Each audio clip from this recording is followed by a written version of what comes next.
네. 병든 자와 죄인을 부르러 오신 예수님. 우리 이 제목을 가지고서 오늘 이 시간 말씀을 함께 나눴으면 합니다. 예수님께서는, 하고 많은 사람들 가운데에서 오늘 본문에도 나타난 이런 가장 요거도 먹는 유대인들이 가장 환멸을 느끼고 싫어하는, 경멸하는 그런 세리와 같은 사람, 병든 자들, 또 어려운 자들, 또 제자들을 부르셨는데 갈릴리 바닷가에서 고기 잡던 어부들, 뭐 세리 마태 이런 제자들을 부르고 별 볼 일 없는 사람들을 주로 부르셨습니다. 그런 사람들을 주로 불러가지고 세계복음화에 도전하셨는데 예수님께서 맨 마지막에 남기신 메시지가 또 참 누구를 대상으로 메시지를 던지신 것인지 기가 막힐 정도죠. 제자들 500명을 앉혀놓고 일일이 한 사람 개개인 개개인에게 40일 동안 메시지를 주셨는데 특히 마태복음 28장 16절에서 20절에 보니까 안 믿는 자도 그 가운데 있는데 그런데 그들을 향해 가지고 갈릴리 바닷가에서 고기 잡던 어부, 병든 자들, 세리마태 같은 죄인들 이런 사람들이 제자라고 그 사람들을 앉혀놓고 예수님께서 하신 말씀이 너희는 가서 모든 족속으로 제자를 삼아라. 여러분 죄인이 제자를 삼으면 죄인이 되지 않습니까? 어부가 제자를 삼으면 어부가 되지 않습니까? 병든 사람이 제자를 삼으면 병든 사람이 되지 않습니까? 근데 이런 사람들 보고 모든 족속에게 가서 뭐네 이웃들에게 복음 전해라 이게 아니고 네 모든 족속으로 가서 제자를 삼아라. 그러면서 마가복음 16장 15절로 20절에 보니까 천하 만민에게 가되 그들에게 복음을 전파하고 그들을 휘어잡고 있던 그들을 함정에 빠뜨리고 그들을 틀에 갖추고 그들을 짓밟고 있던 그 사람들에게 귀신을 쫓아내라. 귀신을 쫓아내면은 보좌에 앉으신 주께서 보좌의 능력으로 그들 중에 함께 하겠다. 또 그렇게까지 말씀을 하십니다. 그런 제자들을 또 의심하는 사람들도 있더라 했으니까 380명 떠나가고 120명이 마지막에 남았는데 그 120명이 마가다락방으로 가기 이전에 예수님께서 마지막으로 주신 메시지죠. 사도행전 1장 1절에서 8절에 특히 4절 5절에는 예루살렘 떠나지 말아라. 그렇게 말씀을 하십니다. 예루살렘에 별 볼 일 없는데 예루살렘이 오히려 예수 이름으로 모이면은 잡아 죽일 것인데 핍박할 것인데 어려움이 가중될 것인데 예수님께서는 예루살렘 떠나지 마라. 이렇게 도전하라. 그 말입니까? 그 말인지는 모르겠지만은 약속을 기다리라. 그렇게 말씀하십니다. 약속. 아버지께서 너희에게 주시겠다라고 약속하신 것, 그 성령을 기다리라. 성령이 너희에게 충만하게 임하면은 너희들이 능력받아서 증인될 건데 그것을 기다리라. 예수님께서 이 세 마디 남기시고 하늘나라로 승천하셨는데 제자들이 사도행전 1장 14절에 보니까 모여가지고 120명이 마가다락방에 모여서 오히려 전혀 기도에 힘쓰더라. 계속 기도를 누리고 있으니까 사도행전 2장 1절에서 4절 성령의 충만한 역사가 일어났습니다. 자, 이게 그냥 흘러가는 얘기인데 그런 얘기들 중에 우리가 눈여겨보고 신경 써야 될 것이 이런 많은 일련의 사건들이 쭉 흘러가는데 예수님께서 응답하시겠다라고 약속을 갖다가 하신 때가 문제입니다. 어떤 때, 어떤 시에 예수님께서는 어떻게 응답하시겠다라고 말씀하고 있습니까? 문제들이 산적합니다. 문제들이. 어려움들이 산적해 있습니다. 모이면 죽입니다. 답답합니다. 핍박이 옵니다. 사회적으로 경제적으로 모든 것이 단절될 가능성이 많습니다. 희박한 게 아니라 많습니다. 그런데 이런 문제가 계속되는 때에 하나님은 예수님께서는 응답을 약속하시고 올라가셨단 말이에요. 틀림없이 기도하는 그들에게 하나님의 응답이 계속되고 있는데 우리는 어떻게 생각하느냐? 내 생각, 내 생각. 380명이 내 생각 가지고 그냥 예수님이 40일 동안 말씀하신 거 무시하고 자기 자리로 돌아갔어요. 근데 그것을 언약을 끝까지 붙잡는 내 생각을 갖다가 놓아버리고 하나님의 언약을 끝까지 붙잡는 그리고 하나님 앞에 40일 동안 집중했고 또 열흘 동안 기도로 집중했던 그 사람들에게 성령의 충만한 역사가 일어났습니다. 저 여러분들에게 세상은 달콤한 말들을 갖다가 많이 할 것입니다. 창세기 3장, 6장, 11장. 네가 살아야지. 우리가 살아야지. 우리 교회가 잘 돼야지. 우리 교회가 부흥해야지. 뭐 내가 가진 업이 흥해야지. 내가 말아먹고서 뭐 무슨 일이 될 수 있겠냐. 우리 아이가 잘 돼야지. 다 지당하신 말씀이고 좋은 생각입니다. 그러나 하나님께서는 문제를 통해서 우리에게 응답을 항상 예배하고 허락하신 것이다. 문제가 없으면 안 되느냐? 그건 아니죠. 그러나 기준은 문제에 있지 않고 하나님께서는 항상 문제라든지 어려움이라든지 낙심이라든지 갈등이라든지 이런 가면들을 통해서 우리에게 항상 응답하셨다라는 정확한 사실이 있습니다. 내 생각을 버리라는 거야. 갈라디아 2장 20절. 너는 죽고 네 안에 뭐가 사신 것이라? 누가 사신 것이라? 그리스도께서 사신 것이라. 이 기도를 하게 되면은 생각을 많이 하게 되면은요. 그 생각이 사로잡히는데 이 기도를 많이 하게 되면은요. 하나님이 보여주시는 그 뭔가가 보입니다. 저는 이번 주간에는 우리 강동송파 어떻게 복음하면 좋을까? 이런 생각을 계속 하다가 보니까 앞이 안 보여요. 앞이 안 보여. 몇 년을 갖다가 강동송파에 어떻게 전도하면 좋을까? 그 생각에 사로잡히니까 앞이 캄캄한 거예요. 근데 하나님 앞에 이번 주간에는 질문을 했습니다. 하나님. 강동송파에 수많은 교회들이, 큰 교회들이 있고 이런 엄청난 시스템들이 있음에도 불구하고 불신자들 뭐 살리려고, 육신 살리려고요. 아산병원부터 시작해 경희의료원부터 시작해서 뭐 성심병원, 큰 병원들과 자그마한 군소병원들 어마어마하게 강동송파에 몰려 있거든요. 큰 교회들이 엄청나게 몰려 있거든요. 그러는데 문제와 사건들은 너무너무 많아. 그러면 이런 모습을 쳐다보면서 나는 어떻게 전도하면 좋지? 생각을 해봐야 아무 소용이 없어요. 생각에 꼬리를 물고 계속해서 생각만 할 뿐이지 답이 안 보이는 거지. 어느 날 하나님, 당신의 계획은 뭡니까? 내가 뭐 하기를 원하십니까? 내가 어떤 언약을 붙잡고 어떻게 하나님 앞에 서기를 원하십니까?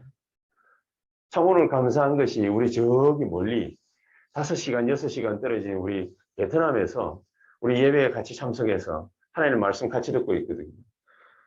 하나님이 우리 이선행 또 우리 신혜원 우리 두 부부를 아이 3명을 줘가지고 저 멀리 베트남 땅에 하나님 보내놨는데 하나님이 단순하게 거기서 잘 먹고 잘 살아라 이렇게만 하려고 보내신 게 분명히 아닐 겁니다. 하나님은 틀림없는 당신의 계획을 갖고 계실 겁니다. 저도 그렇게 생각하거든요. 제가 제 욕심으로 개척을 해가지고 강동송파에 교회를 차리고 이 일을 하고 있다라고 생각을 할 때에는 아무것도 안 보이는 거죠. 깜깜한 거지. 근데 예수님께서는요, 깜깜한 가운데에 놓여 있는 제자들에게 모든 족속으로 제자를 삼아라. 천하만민에게 가서 내 이름으로 복음 얘기하고 귀신을 쫓아내라. 그리고 내가 너와 함께 있겠다. 아버지께서 약속하신 거 그거 예루살렘 떠나지 말고 기다려라. 소위 말하는 우리가 지금 언약으로 붙잡고 있는 그 헤븐리 파워 있지 않습니까? 하나님은 우리의 상황이 어떠냐, 우리의 문제가 얼마나 큰 것이냐, 우리가 어떤 위기를 당했냐, 그건 별로 중요한 게 아니라고 얘기하고 계십니다. 그럼 뭐가 중요한 거냐? 우리가 이 상황 속에서 어떤 사람은 어려움을 당하고 있고, 어떤 사람은 문제를 만나고 있고, 어떤 사람은 위기를 만나고 있고, 어떤 사람은 환경이 좋든 나쁘든 이런저런 환경을 갖다 만나고 있습니다. 그럼 그것이 중요한 것이 아니라 그것이 메인이 아니라는 거죠. 뭐가 메인이냐? 내가 어떤 하나님의 언약을 이 상황을 쳐다보면서 붙잡고 있느냐. 그래서 어느 날 그런 생각이 딱 들었어요. 강동송파에 과연 어떻게 복음 전하면 좋을까? 이 고민만 하고 있다가 고민한다고 뭐 그 고민의 답이 생각납니까? 하나님 앞에 하나님께서는 과연 나에게 이 강동송파에서 뭘 원하고 계십니까? 우리 교회가 뭐 하기를 원하십니까? 그 질문을 간단하게 던졌습니다. 그 질문을 간단하게 던지고 보니까 제가 마음속에 하나가 탁 떠오르는 게 강동성파에 대해서 저는 아무것도 모르는 거예요. 그냥 강동성파에 뭐 큰 교회 몇 개 있고 뭐 병원 몇 개 있고 이 외에 강동성파가 어떤 데인지 잘 모르는 거예요. 우리 교인들이 어디에서 어떤 처지에 놓여서 어떻게 살아가고 있는지 어떤 영적인 상태로 살아가고 있는지 잘 모르는 거예요. 그냥 대충 아는 거예요. 근데 우리가 진짜 전도하려면 어떻게 되는? 우리 성도님들 한 분 한 분의 집에 숟가락, 밥그릇, 젓가락 몇 개씩 있고 어떻게 되고 어떻게 먹고 살고 있고 어떤 경제를 꾸리고 있고 무슨 생각을 가지고 있습니까? 앞으로 어떻게 해나갈 건지 거기에 대해서 나는 아무런 메시지가 없는 거죠. 아무런 메시지가. 우리 교회가 어떻게 해나가야 되느냐 그거 이전에 나는 우리 성도님들과의 아무런 소통이 없는 거죠. 그래, 그렇구나. 그게 제일 처음 깨달은 거예요. 그래, 그렇구나. 정말로 이분들 한 분 한 분의 개개인의 삶이 어떤 것인지 내가 아무것도 모르고 있구나. 그럼 막 그때부터 새벽 기도 때 두고 기도하기 시작했습니다. 막 기도를 갖다가 하다 보니까 이제 3캠프 시대가 열렸는데 우리가 여기에서 어떻게 어떻게 전도하고 어떻게 선교하고 해야 되지? 이렇게 하다 보니까 내가 이 동네에 대해서 강동성파에 대해서 아무것도 몰라요. 아무것도. 그냥 막 내 교회 어떻게 하면 되지? 나는 막 그 정도밖에 안 되는 거죠. 하나님이 원하시는 게 그런 게 아닌데. 그래서 정말로 하나님이 원하시는 건 뭐냐? 지금 내가 이 강동성파에 우리 성도님들 한 분 한 분의 가정에 집에 숟가락 젓가락이 몇 개씩 있고 뭐 밥그릇이 몇 개인지 뭐 어떻게 먹고 사는데 이걸 자세히 알듯이 정말로 이 지역을 놓고서 내가 기도하면서 모든 정보를 다 캐치해야 되겠다. 사실 그것도 모르면서 어떻게 전도를 하겠습니까? 정말로 이 땅에 필요한 것이 뭘까? 그것을 샅샅이 뒤져보는 거예요. 이게 제가 딱 얻은 답이거든요. 그래, 이제부터는 계속해서 이렇게 해야 되는 거예요. 그러니까 뭔가가 우리가 생각을 많이 하게 되면은 그 생각에 골똘히 사로잡히고 뭐또 다른 생각, 또 다른 생각, 연이어 생각들이 계속 끊임없이 물고 늘어지는 것밖에 안 되는 거죠. 그런데 하나님 앞에 기도를 하면은요, 하나님이 뭔가 보여주시는 거죠. 뭔가. 그렇죠. 그래서 마귀는 우리를 쓸데없는 거 가지고서 굉장히 유혹을 하는 거죠. 뭐 우리가 뭡니까? 내가 살아야 된다. 우리가 살아야 된다. 내가 돈이 있어야 된다. 내가 명예가 있어야 된다. 여러분 그렇게 해가지고 열심히 해왔는데 결국에는 돈 가지고 명예 가지고 모든 물질적인 성공을 다 이뤘는데 사람들이 욕심이 끝이 있던가요? 하게 우리가 100억을 가져본 적이 없기 때문에 별로 그런 생각을 안 해봤을 수도 있습니다. 여러분 인간은 정말로 끝이 없습니다. 그런데 예수님께서는 어디에다가 방향을 딱 맞추셨냐? 예수님은요, 가장 처음에 산상보훈이라고 하는 거, 마태복음 5장, 6장, 7장 메시지를 하시고 난 다음에 가장 처음에 만난 사람이 누구냐? 나병 환자였습니다. 나병 환자. 문둥이였습니다. 문둥이. 이런 사람들을 만나고 백부장의 하인이 중풍병에 걸린 이런 사람을 갖다가 만나고 고치고 또 나중에는 마태복음 8장 15절에 17절에 베드로의 장모 있죠. 열병 걸려가지고 이제 곧 죽을 판인데 이런 사람 만나가지고 이런 사람 고치고 귀신 들린 사람들 만나가지고 귀신 쫓아내고 그 사람들 고치고 특히 문둥병자 이런 사람 같은 경우에는 예수님이요. 백부장의 하인이었는데 예수님이 백부장 하인 만나기 전에 예수님이 이 문둥병자가 찾아와가지고 예수가 그리스도라는 사실을 어떻게 알았는지 찾아와가지고 예수님 붙잡고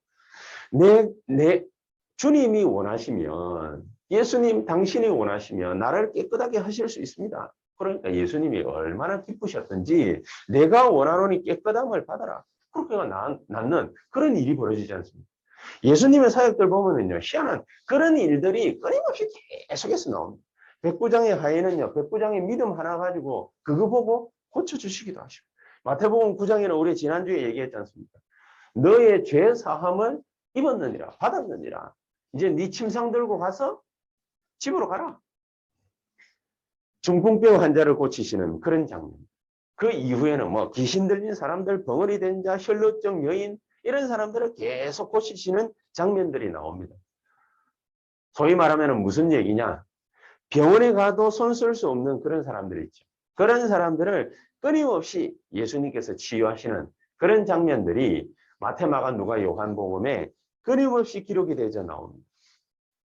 마가복음 16장 15절에서 20절 예수님께서 너희들 가서 너희들이 손을 얹은 적 전부 다 나으리라 그렇게 말씀을 하셨거든요. 우리에게 이거 하라고 말입니다. 이 메시지입니다. 우리 보고 이걸 하라는 것입니다. 병든 자를 예수 그리스도 이름으로 어떻게 고치느냐? 그냥 병을 고치는 게 아닙니다. 그 모든 병이 올 수밖에 없는 근원을 치유해 버리는 것입니다. 근원을 치유하면 두 번 다시 병들지 않거든요. 그렇죠? 우리가 몸이 약해졌을 때 근원을 고쳐야 돼요. 근본을 뜯어 고쳐야 돼요. 그냥 암 걸렸다고 해가 암 걸린 부위만 잘라내면 그 다음에 또 암이 5년 안에 재발할 가능성이 많다. 그렇게 의사들이 얘기하지 않습니까? 그러니까 끊임없이 잘 이렇게 유지를 갖다가 잘 해야 된다. 뭐 음식 먹는 것부터 시작해서 운동하는 거. 그 이전까지는 지 맘대로 먹고 지 맘대로 인생 살았으니까. 규칙적으로 살아라. 그 말입니다. 근데 그렇게 안 하거든요. 안 하는 사람들은 거의 대부분 우리가 다시 재발합니다. 5년 안에. 그러니까 결국에는 죽는 사람이 많이 발생하죠. 이 근원적 치유를 갖다가 예수님께서 만나는 모든 사람에게 하신 것입니다. 그 근원적 치유의 가장 기본, 기초, 가장 확실하게 해야 되는 게 뭐냐? 예수가 그리스도라는 그 사실을 깨닫는 자를 또 그 사실을 알고 자기는 병든 사람이 아닌데 자기는 정신돌아는 사람이 아닌데 다른 이웃을 위해서, 하인을 위해서, 친구를 위해서, 친척을 위해서 그 사람을 데리고 오든지 그 사람을 도와주든지 한 그 사람의 믿음을 보시고 예수님께서는 보좌의 축복과 능력을 쏟아부어 주신 것입니다. 그래서 쉽게 말하면 뭡니까? 그 사람 자신이 보좌화되는 그런 축복을 예수님께서는 누리게 하셨다. 근원적 치유 이것을 가지고서 예수님은 그 사람들을 병든 사람들을 증인으로 만들어라. 그 메시지가 오늘 본문에 담겨져 있는 것이죠. 근데 우리가 흔히 하는 실수가 있습니다. 흔히 무슨 실수를 하느냐? 우리는 그런 병든 사람보다 누구를 선호합니까? 인재, 괜찮은 사람, 그렇죠? 사회적으로 명망 있는 사람, 이런 사람이 교회 오면 할렐루야, 뭐 속으로 목사님도 좋아하지. 괜찮으니까. 요게 예수님이 생각하시는 방향하고 완전히 반대래. 이 바리새인들이 인재 좋아하거든요.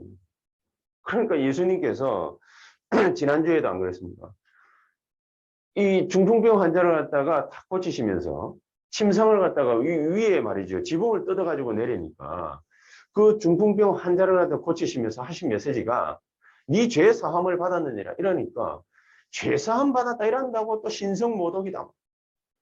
사람 고친다고 주일날 사람 고친다고 네가 여호와의 이름을 갖다가 뭐 함부로 그렇게 말하느냐. 이게 엘리트입니다. 자기가 가진 생각 밖에 범주 밖의 것을 얘기를 하거나 끄집어내면 그럼 거기에 대해서 막 발끈하고 공격하고 이 엘리트거든요. 그럼 그건 뭔 말이냐? 이 나쁜 놈이다 이 말이 아니라 이 사람도 역시나 영적인 문제에 잡혀있는 사람. 엘리트라고 해서 인재라고 해서 무조건 기뻐할 일이 아니라 왜냐하면 그 사람 내면을 쳐다보면 이 사람이 영적 문제가 가득하게 차 있는 것입니다. 예수님께서 그래서 의인을 부르러 온 것이 아니라 죄인을 부르러 왔나. 바리새인을 꾸짖으려고 하신 메시지이기도 하시지만은 예수님의 속마음의 뜻은 뭡니까? 죄인이잖냐. 병든 자이지 않냐.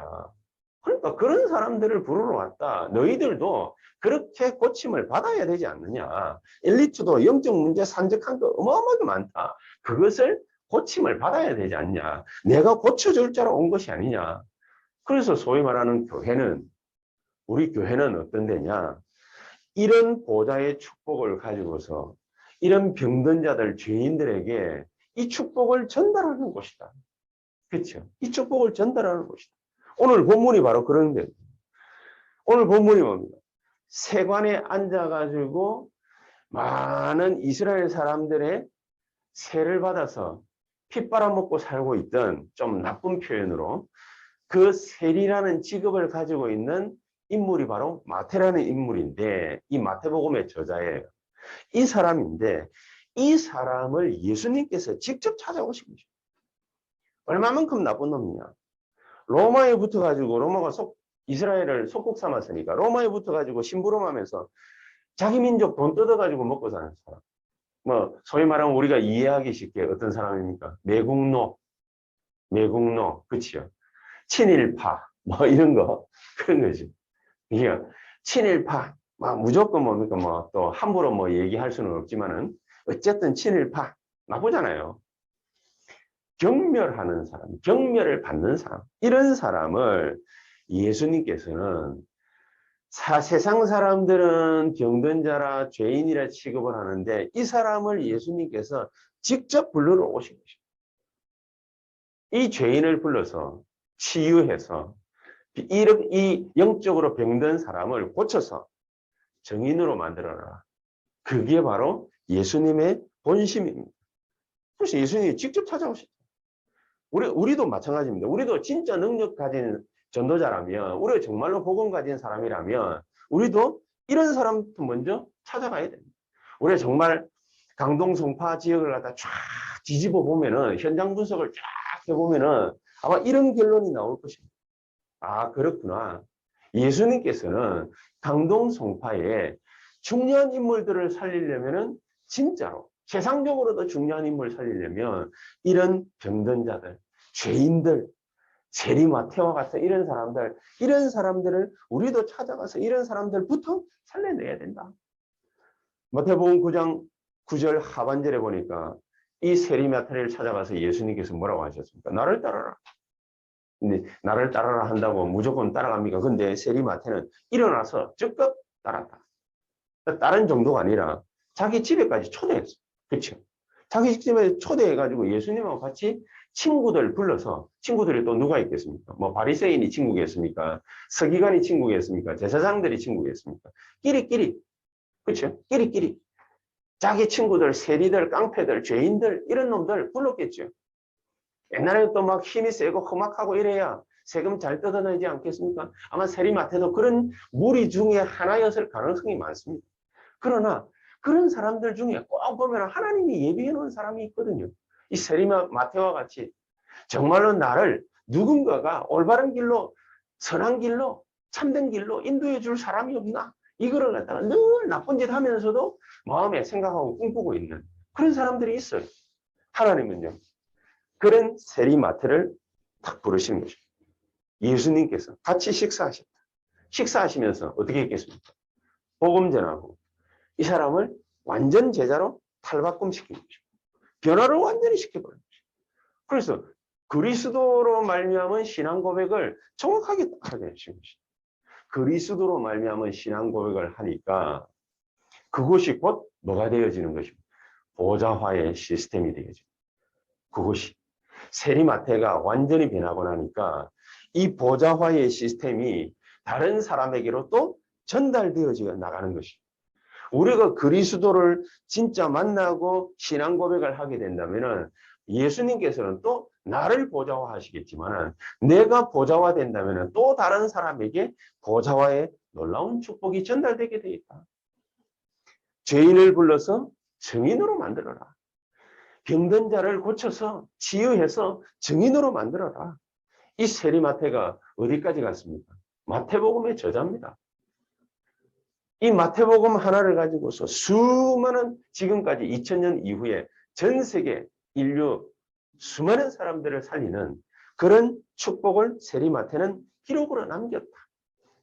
얼마나 귀중한 하나님의 역사를 세리마태가 본 것입니다. 아무나 가질 수 없는 축복이죠. 그렇죠? 이 복음과 전도는 이렇게 죄인을 살리고 병든 자를 고치고 치유해서 증인으로 만드는 이런 놀라운 축복을 하나님이 우리에게 창세전에 미리 계획하신 것이다. 우리를 불러가지고 무슨 일을 하려고 하시느냐? 나를 보좌화해버릴 것이다. 내가 보좌가 되는 거예요. 내가요, 가만히 앉아 있는데 하늘의 어마어마한 헤븐리 파워, 능력이 내 위에 임하고 나타나는 거죠. 하나님 그 축복을 누리라고 우리 보고 뭡니까? 조금만 기도해봐라. 5분만 기도해봐라. 이 목사님 맨날 하는 얘기, 랩런트들 보고 5분만 기도해봐라. 그럼 실제로 우리가 5분도 기도 안 한다는 얘기가 되거든요. 5분만 기도해봐라. 이런 축복을 받은 사람이 누굽니까? 완전 죄인 중 상죄인인 오네시모. 이 오네시모는 바울의 신복이었습니다. 근데 이 오네시모가 어떤 사람이에요? 살인죄를 저지르고 도망가가지고 숨어 살던 사람이에요. 이런 사람이 복음 받으니까 나중에는 에베소에 어마어마한 에베소 교회 있죠. 요한계시록에 나오는 7교회 가운데에 아시아와 유럽을 뒤흔들었던 에베소 교회의 감독이 됩니다. 이런 일이 벌어지는 것입니다. 저와 여러분들의 후대가 이런 일이 벌어지라고 하나님께서 저와 여러분들을 먼저 부르신 것입니다. 어떤 정인입니까? 그리스도로 말미암아서 우리 인생의 삶저주가 무너져 버리는 거죠. 이런 정인이 되라고 하나님께서 우리를 축복하신 거 아닙니까? 우리 뭐 어디 가가지고 막 일이 이상해, 너무 힘들어, 고달파, 어려워, 환경이 왜 이래? 나는 왜 이런 일들이 나한테만 계속해서 이게 버겁게 자꾸만 생겨나는 것이지? 뒤에 딱 보면은요, 이게 사탄이 배후가 돼 있고 지역 배경이고 이게 저주와 재앙이 우리가 알지 못하는 하나님 모르는 원죄로 말미암아서 우리 개개인에게 둘러싸여 있던 이 엄청난 역사가, 이 사탄의 역사가, 이 지역 배경이, 그게 저주와 재앙이 결박되고 묶여버리는 것입니다. 언제 말입니까? 우리가 하나님의 자녀되는 것입니다.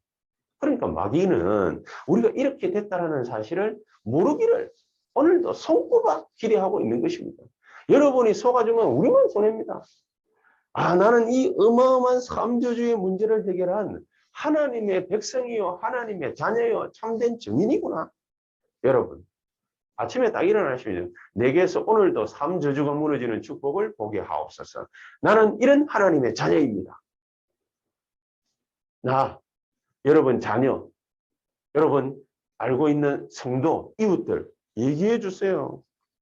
반드시 그 저주는 무너지게 되어 있습니다. 이 저주가 무너지지 않으면 안 되는 것입니다. 이 삼 저주를 해결 안 하면 안 되는 것입니다. 우리는 이 삼 저주를 나와 우리 가정과 우리 가문과 또 우리 이웃들, 우리의 산업 현장, 우리의 사업 현장, 이런 데서 이 삼 저주를 해결하는 자로 하나님은 우리를 부르셨다. 이런 정인으로 우리를 부르셨다. 이런 정인으로 우리를 선택하셨다. 지목하셨다. 그치? 이것 말고는 살 길이 없습니다. 소용없습니다. 다른 거 아무리 해봐야 소용없습니다. 인생의 저주 재앙이 무너지지 않는데 우리가 돈을 벌어본들 그 돈은요, 밑빠진 독에 물 붓기라 계속해서 나가게 되어 있습니다. 여러분 인생을 쌓아 올라가잖아요. 스펙 쌓잖아요. 그게 하루아침에 어느 날 또 무너지는데 하루아침에 무너지는 것 같지만은 사실은 뭡니까? 쌓을 때부터 금이 계속하고 있는 것이었습니다. 왜냐? 저주와 재앙과 실패의 그림자들이 계속해서 수많은 사람들, 불신자들 특히 이런 인생들을 좀 먹고 파고 들어가고 있거든요. 그래서 우리는 하나님이 원하는 거 해야 된다. 하나님 진짜 원하는 건 뭐냐? 죄인을 돕고, 그렇죠? 병든 자를 돕고, 그들을 치유하고 고쳐서 진짜 하나님이 원하시는 정인으로 바꾸는 것이다. 이게 하나님이 우리에게 주시는 진짜 축복입니다. 그래서 세 번째로 우리가 생각해야 될 게 이런 병든 자, 죄인같이 버려진 자들을 불러서 정인으로 세우라고 하나님께서 모세로부터 지금까지 성전운동, 성막운동, 다윗 때는 성전운동, 바벨론 포로기에는요 성전회복운동, 그렇죠? 이제 로마 속국 때는 회당운동, 이제 지금에는 뭡니까? 교회운동, 이런 운동들을 벌여나가는데 유대인들은요 요거를 다 까먹어버려요. 이스라엘 백성들 요걸 다 까먹어버려요. 이방인의 때를 만들고 아이들의 때를 만들고 기도의 때를 만들어라 이랬는데 만들어 놓기만 했지 거기서 딴짓하고 있어요. 우리가 하나님이 어마어마하게 반세기 동안에 큰 축복을 해놨는데 지금 엄청난 사람들이 물밀듯이 우리나라에 밀려 들어왔습니다. 이 조그만한 땅덩어리에 다민족들이 237 나라 사람들이 200만 명이 넘게 들어와 살고 있어요. 지금 엄청나게 들어와 있습니다. 우리나라에 120개 민족들이 들어와 가지고 살고 있습니다. 그런데 우리는 그들을 외면하고 우리 먹고 사는 거 이외에 별로 관심이 없어요. 하나님이 원하는 게 뭐 어디에 관심이냐? 이방인, 아이, 그 다음에 병든 자들의, 죄인들의 기도에서 치유받는 기도의 뜰, 여기에 관심이. 그래서 우리의 관심은 237로 가야 돼요. 237. 다민족. 특히 그 중에서 렘넌트. 하나님이 원하시는 렘넌트로 키워야 됩니다. 분명하게 하나님이 말씀하시고. 우리 능력으로 안 되니까 위에서 부어주시는 능력이 필요하죠. 그렇죠? 위에서 부어주시는 헤븐리 파워. 위에서 허락하시는, 위에서 만들어주시는 우리의 기능이 있어요. 헤븐리 탤런트. 그렇죠? 하나님이 나에게, 우리 교회에, 우리 중직자들에게, 산업인들에게 원하는 일이 있어요. 그거를 갖다가 못 봤는데 내 거 가지고 하려고 하니까 힘이 안 듭니까? 이거 밥을 해야 돼요. 하나님 정말로 내가 이 자리에서 뭐 하기를 원하십니까? 일이 중요한 건 아닌데 뭘 하기를 원하십니까? 이거 놓고 진짜 기도해요. 하나님, 우리 교회는 어떤 교회가 되면 됩니까? 하나님, 우리 교회 학교 유초동부는 어떤 유초동부가 되면 됩니까? 중고동부는 어떤 중고동부가 되면 됩니까? 우리 대학 청년들은 어떤 대학 청년 렘넌트로 자리매김하면 되겠습니까? 하나님, 나는 이 교회의 중직자입니다. 이 교회의 중직자로 하나님이 도대체 어떤 헤븐리 탤런트를 주시고 어떤 헤븐리 미션을 하나님 나에게 주셨는지 그것을 알고 하나님 주시는 헤븐리 파워를 가지고 이 땅 살릴 수 있도록 하나님 나에게 역사해 주시옵소서. 그게 우리 결론입니다. 그렇죠? 이미 그게 우리의 전부라는 사실, 이게 우리의 영순이라는 사실, 이거를 우리가 언약으로 딱 붙잡는다. 저와 여러분들의 모든 삶이 하나님 앞에 온전히 드려지는 로마서 12장 1절에 산제사, 이걸로 드려지는 그런 축복이 있게 될 것입니다. 이런 놀라운 역사가 이번 주간 안에 저와 여러분들 가운데에 누려질 수 있게 되기를 주 예수 이름으로 축복합니다. 기도하십시다. 하나님 감사합니다. 성령으로 우리에게 역사하시는 가장 복된 한 주간이 되게 해 주시옵소서. 위로 부어주시는 하나님의 힘, 또 기능, 사명, 이것을 온전히 감당할 수 있도록 주께서 성령으로 역사해 주시옵소서. 예수 그리스도 이름으로 기도하옵나이다. 아멘.